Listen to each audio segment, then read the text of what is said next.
Because of unrighteous dealings, injuries, and riches got by deceit, the kingdom is translated from one people to another.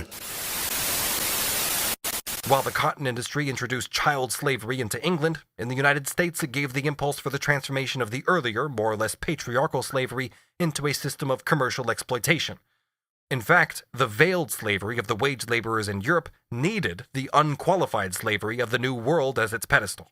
Tantai moris erat. So great was the effort required to found the Roman race, to unleash the eternal natural laws of the capitalist mode of production, to complete the process of separation between the workers and the conditions of their labor, to transform at one pole the social means of production and subsistence into capital, and at the opposite pole the mass of the population into wage laborers, into the free laboring poor, that artificial product of modern history. If money, according to Augier, quote, comes into the world with a congenital blood stain on one cheek, capital comes dripping from head to toe, from every pore with blood and dirt.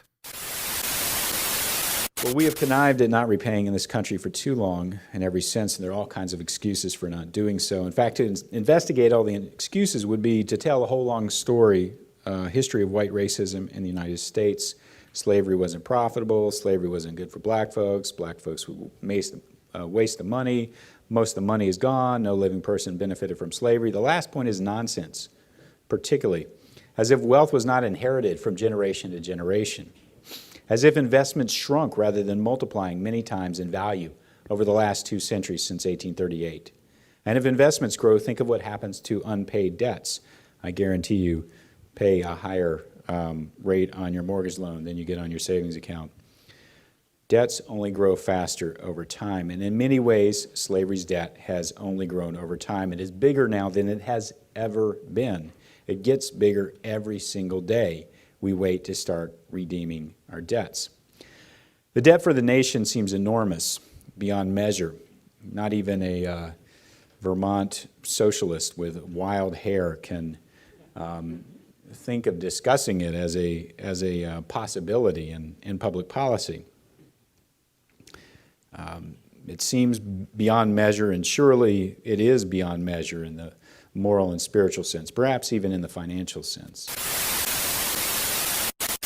Because thou hast had a perpetual hatred, and hast shed the blood of the children of Israel by the force of the sword, in the time of their calamity, in the time that their iniquity had an end, therefore, as I live, saith the Lord God, I will prepare thee unto blood, and blood shall pursue thee.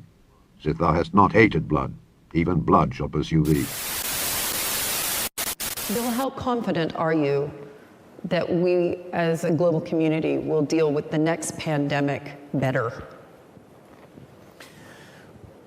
Well, there were a lot of people in 2015 after the Ebola epidemic who were talking about what needed to be done. And in this pandemic, the countries that had some exposure to SARS-CoV-1 were amongst the outliers. So Australia is a true outlier. They orchestrated diagnostics, they executed quarantine policies, and they have a death rate in a different league than the other rich countries. I mean, just utterly different.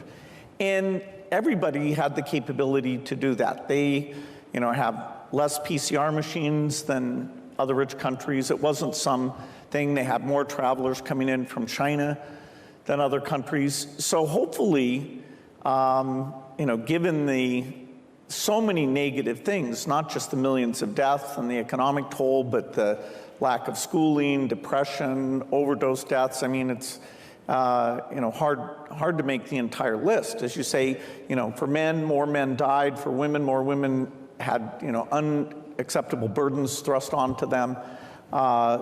So the cost of being ready for the next pandemic is not super large. It's not like climate change where, 10 trillion, 20 trillion, these are big numbers. Global surveillance capability would cost like $1 billion a year. The R&D that we need to do to get magic vaccines and diagnostics and therapeutics, that's less than 100 billion over the next decade. So, if we're rational, yes, the next time we'll catch it early, and it won't go global like it did this time. We will have a lot of panic. more panic. And you'll have that. And as the saying goes, the time to buy is when there's blood in the streets, right? In the fullness of his sufficiency, he shall be in straits. Every hand of the wicked shall come upon him. When he is about to fill his belly, God shall cast the fury of his wrath upon him, and shall rain it upon him while he is eating. He shall flee from the iron weapon, and the bow of steel shall strike him through.